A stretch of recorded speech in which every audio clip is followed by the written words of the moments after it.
Hey everybody, welcome back to the shop. Today we're looking at the Atibal E2 RedDot. Very cool, feature-rich piece of gear. You can see we got some of the bullet points on the side here, but we can mount this thing to almost anything via their plate system. Very low profile plate system.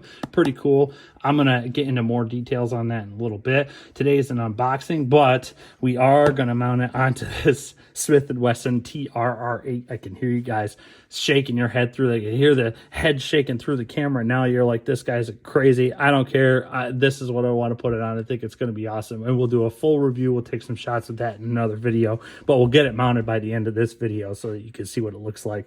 We're going to be using the Atibal E2 low mount, which runs with a pick rail. We're going to put this on some other stuff too, probably a shotgun or something like that. We'll make it fun. But some of the best chemistry in the industry coming to you from Modern Spartan Systems as well, keeping our glass nice and clear. But stick around.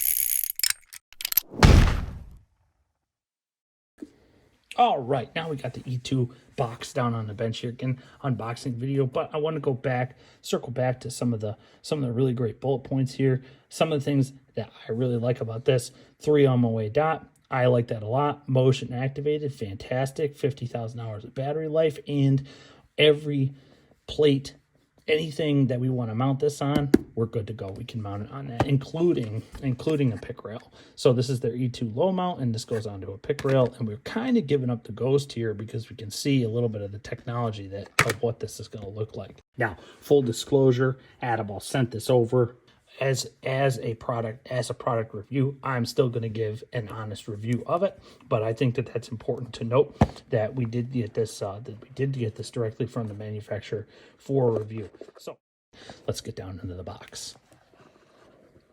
Nice fit. Boom, we're open. All right, we're down inside the box. Got this a warranty card that's got some of our troubleshooting maintenance warranty. What's interesting is that what we can see here, lifetime guarantee, fully transferable. That is pretty cool. No warranty card required. That means if you have Atibal E2, it's warranted, man. And then nice QR code for more information. I like that. We don't have a giant thick book. And here we've got all of our technical data, which is pretty cool, battery type, everything else, and all of our shake-away technology. Nice little card, packed with tons of information and not overdone with a huge book, pamphlet with a bunch of different languages on it. Another thing I like about the Atibal box, nicely done, great, matte finish, no tacky gloss. But what I really like about it is that there isn't some gigantic a Pelican wannabe box. I think this is great. This will be perfect. So cool. Yeah, nice lint-free rag. That's great. Our sighting tool, bulky, but we can see that we've actually got a way to adjust some lights on here. Nice flat blade. This actually could be a pretty good range tool. So I like that. That's pretty cool. Yep. Okay, so we got a flat head there, and then the magic underneath. I guess I'm grabbing from the wrong side here. Underneath, little foam top. All right, we got our optic, and there it is, the Atibal E2. Nice thick plastic. Great, awesome. Okay, top mount battery, cool. And then under here. All right, so this is our actual sighting tool, or our screws, probably screw tool. And then it looks like we got a brand new battery down in there. And this is a 2032 CR 2032 button battery. Says here on the card. Yep, 2032 button battery.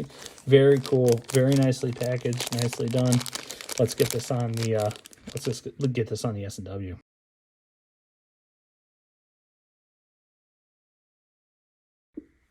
All right, so here we got it down on the bench. The E2. Now I just want to bring this over because I had a theory here real quick, and that is with this little scoop. I don't know if you can see this very well, but we can see a little radius there. Bingo. That's awesome. That fits perfectly into that nail nick for this TLR9. That's pretty cool. This is actually a pretty decent range tool, and it's got a little flat plate on it there as well. So not only can we use this specifically to dial in this optic, but we can also, this has got some other uses, so this isn't bad. So we can go ahead and take this out of the package. Nice plastic bag.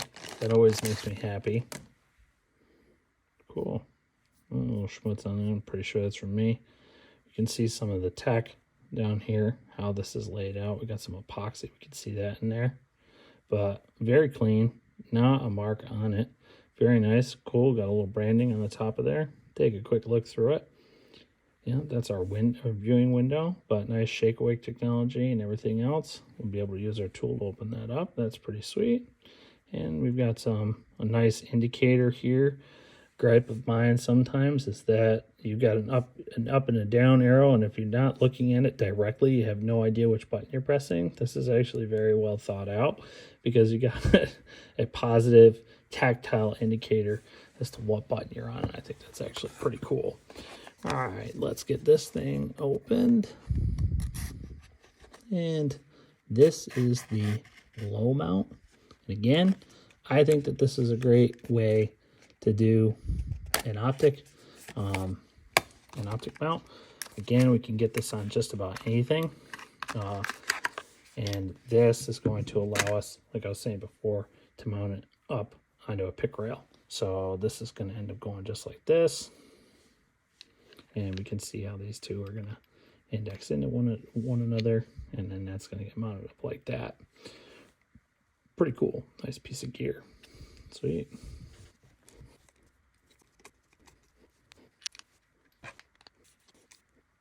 Nice. Super fine thread pitch on this. I really like that. Very fine thread pitch. That means that we get a lot of clamping force. This thing is really cinches down on here, and it's super sturdy, and it just doesn't move. We'll get these fingerprints back up here. I know that that's probably driving some of you guys insane. Personally, I don't really care that much. Turn this out. Same size. That's nice. That's not, because that's not always the case. That's not always the case. So we got the same size. Turn this out.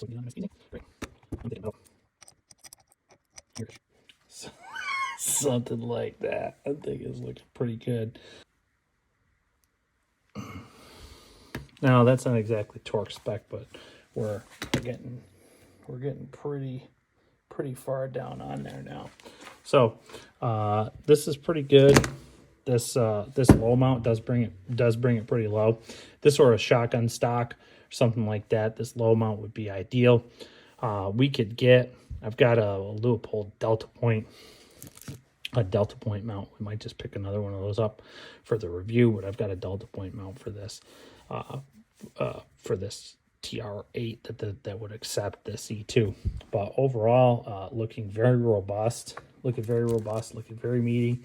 Definitely looks like something that we're going to be able to run hard on this TRR8 and not have a problem with. But like I said, we've got a full review coming with the TRR8. We're going to put some rounds through this. I know that probably looks ridiculous to you guys, but I think that this is actually going to be really cool.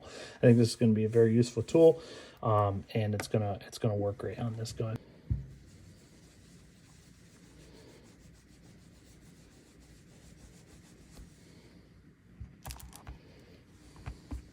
Taking this thing off of here, and I'm like, holy hell, this thing is tight. Watch the tool.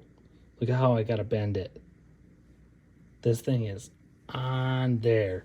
Those of you that may be concerned if you're getting something down inside of here, or if we got a watertight seal, if we're really keeping the environment out, man, I'm telling you what, that took some torque to get this off of there. And that felt really, really pretty good, because we're about to stick this battery in here and actually take a look down at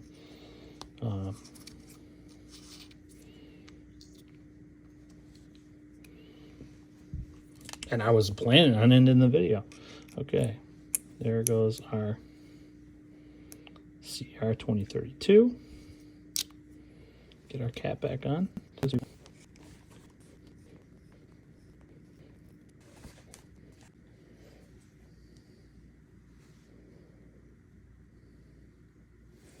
Oh boy, there we are.